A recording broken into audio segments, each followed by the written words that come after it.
This is Coach Alamo, and today I wanted to talk to you a little bit about our youth beginners age specific lesson one-on-one instruction.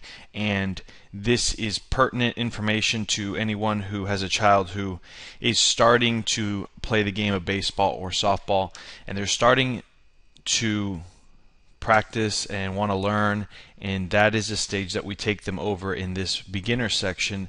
And it is so important because we really divide it up into their needs at their current level of development, which again is beginning. So the things that are important in this stage are not as important or different in later stages in our program, such as the intermediate and advanced stages.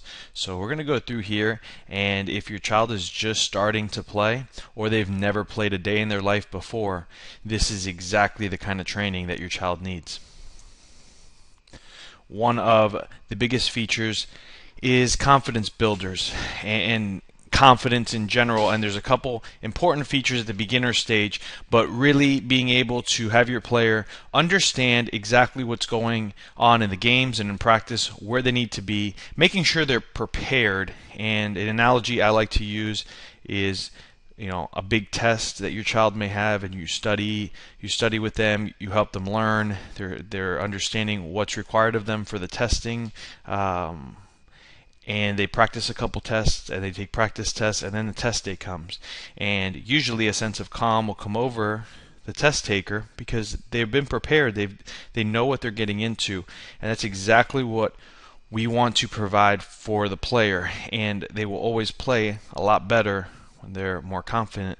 And if your player has just started to play a little bit, maybe they're in their first year, that's going to be closer to the intermediate section. Maybe they're just kind of they're in the beginning stages, but they've been practicing a little bit. You'll notice that when you practice with them, they're a lot better performance-wise than they are in actual games, and that's because they have the confidence with you, but not in the game, and that's what we're trying to provide. So you're going to see here at the bottom, many beginning players are not comfortable or familiar with what they need to do and become very stressed and anxious, causing them not to like the game and be very uncomfortable. That's our goal, to make sure that they are comfortable, not uncomfortable, and their stress level is down so they can have fun. And part of having the confidence goes into them being able to have fun.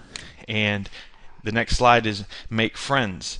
And some parents kind of look at us a little bit strange in the development circle of beginners to say, why is making friends so important? And obviously there's some obvious answers to that, but the real answer is that if they have friends that they are enjoying being around, and they are not stressed during practice or games, and they gravitate towards this activity, as a parent, that's very exciting. Being able to watch your kid want to do stuff and want to go out and practice instead of vice versa. And if they're confident, they're relaxed, they're going to make more friends because they're not maybe more introverted than normal, or not necessarily wanting to be there, which is going to cause them to kind of repel people. Regardless of the age, it's just human nature, human interaction. So making friends will help them gravitate towards the game of baseball and towards their games. And if they're being able to do that and they're having fun, they're going to be better at baseball in general. They're going to continue to want to be there, and through that process alone, forget about mechanics and everything else that you're going to go into here in a second. Through that process alone, they're going to be better players. And more importantly, if your child is 4, 5, and 6 and they're beginners, maybe they're 10 and they're beginners, the goal is for them to enjoy what they're doing. And that's something I always make sure I tell our parents, is that playing great and everything else, we provide that, but make sure that your kid is having a great time. And if they like doing something else, maybe they need to kind of go in that area. But you'll find that baseball is a game that your child will probably enjoy if you lay out the groundwork correctly and don't make it too much of a job or too much of a stress anxiety creator. We go into more of the stages that we deal with our other phases, but obviously it's very integrated into this stage, is correct muscle memory.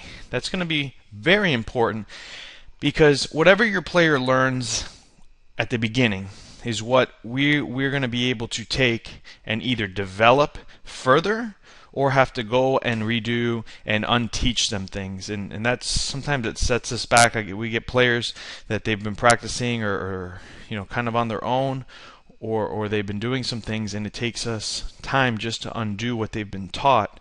That's why it's so important to get proper instruction. It's because instruction by itself can be very counterproductive, because you're actually having to undo what they've learned. So it's one of those things that you really want the best for your child. You want to make sure they're learning things correctly, so they're not behind in the game. And it's very frustrating for a player who has learned a lot of wrong information, which they perceive at the time to be correct, and then they're told they have to undo it all. It's very confusing to them. So if you get the opportunity, and if they're just starting, the best way to do it is from the ground up, right from the beginning. If they have some bad habits, well, we're experts and specialists in changing that, and that's probably most of what we see anyway. Players who do have bad habits and who have developed things that we need to change. But if their slate is clean, we have a definite advantage in making their progress come quicker. And you start going into having them better understand the game and being able to play the right way. When you understand that, the player is going to be able to ask more questions, think about the game in a different way, because they're not trying to figure things out, literal things out all the time. They know the rules, they know the drills, and we prepared them just like a test. When they go to their hitting stance or fielding or outfield, and something happens where they have to do the next step, the reason they come to one-on-one training with a professional coach is so they already have that information in their head, and it's such a great feeling for them, seeing them relaxed and prepared. So that's really what we feature here. And let me move on to the next slide here. And we're getting close to the end, but baseball, softball, and safety. When you have a player who's just starting in, when I was 5 years old starting t-ball, I was playing outfield. I wasn't very good. I didn't know what I was doing really, but I did like the game. And I had a fly ball hit to me, and it hit me in the eye. And it was probably one of the softer balls, but I had a big black eye. I was traumatized at 5 years old, and it really ruined the game for me. It took about 2 or 3 years to be able to overcome that with baby steps, and my grandfather kind of just keep dangling the carrot in front of me of playing catch with him, and my dad as well. But it took a while, and it was very traumatic. And going through that experience and looking back many years after that, I don't take for granted how traumatic an event like that can be for a player, because I saw it firsthand. Sometimes if you don't go through that, you kind of discount it and go, well, they need to toughen up and need to move on. Well, that's fine.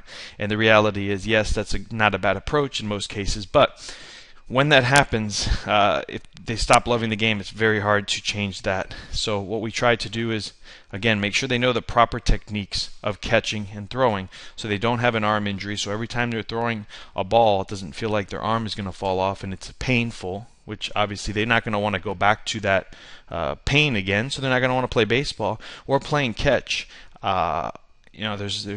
There's a lot of techniques to make sure that they're catching the ball correctly, so the ball doesn't bounce off of their glove and hit them, or take a bad hop if they're not prepared and hit them in the body and make it a traumatic event. It's also very embarrassing to a player. This is a little bit different than safety, but it's also very embarrassing for a young child, 5, 6, 7 years old, to be around their peer group, possible kids that they go to school with, and they are what they feel is incompetent because they're dropping balls and they're not being able to do what they think they need to do, especially if their peers are ahead of them. So a lot of social pressure there, and it can also be traumatizing in a lot of ways.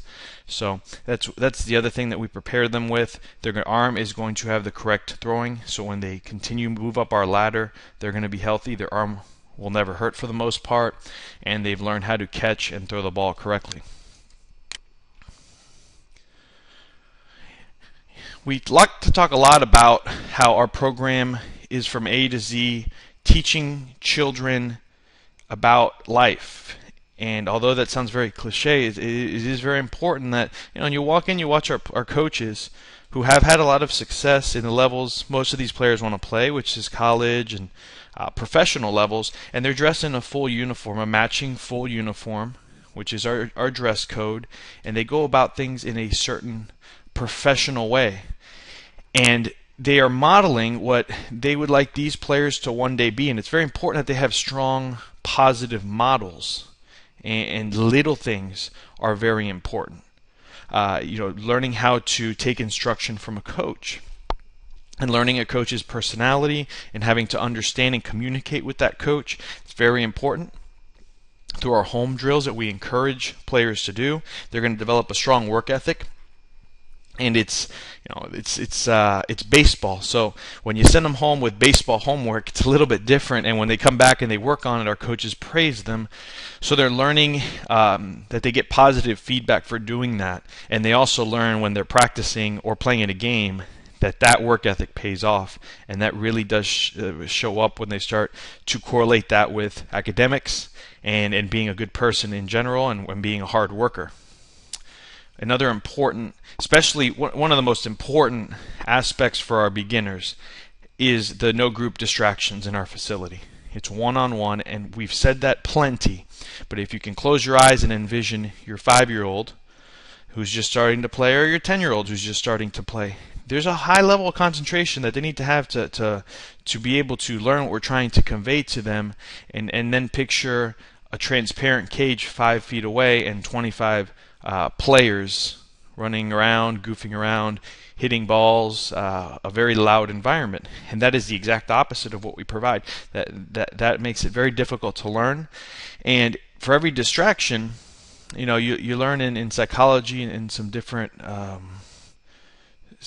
psychology books that for every distraction, and for every 2 minutes, I believe, that your brain shifts focus into something else, which can be just constantly looking up and kind of distracting. It takes an upward of 15 minutes to get back to where you were. So obviously that could be very detrimental if you're having a 30-minute lesson or 1 hour session and you're distracted. So that doesn't happen, and that is the reason why it doesn't happen. And if you ever try to do that kind of instruction with your beginner, you're going to see that it doesn't really work, and sometimes you're doing more harm than good in introducing them in a group environment when they're trying to learn some of the things that they should be learning. The other thing with that is there's no pressure to move on before you're ready. You learn at your own pace. In a group environment, that's a little bit more difficult. And it causes players to have to not learn it correctly, or learn it a little bit and then they have to move on, because that's the structure of the group. Obviously there's got to be a momentum, and you got to keep it going. You can't just stop and focus all on one player. So the group has a lot of negatives. As you get into our different sections, into intermediate and advanced, it's a good way to supplement the lessons. But at this point, the best thing is for them to just listen and ask questions. They don't have other peers listening to their questions. They don't have to feel embarrassed. It's very non-threatening, and that might be probably the most important facet for them, because they're able to learn. Very non-threatening. So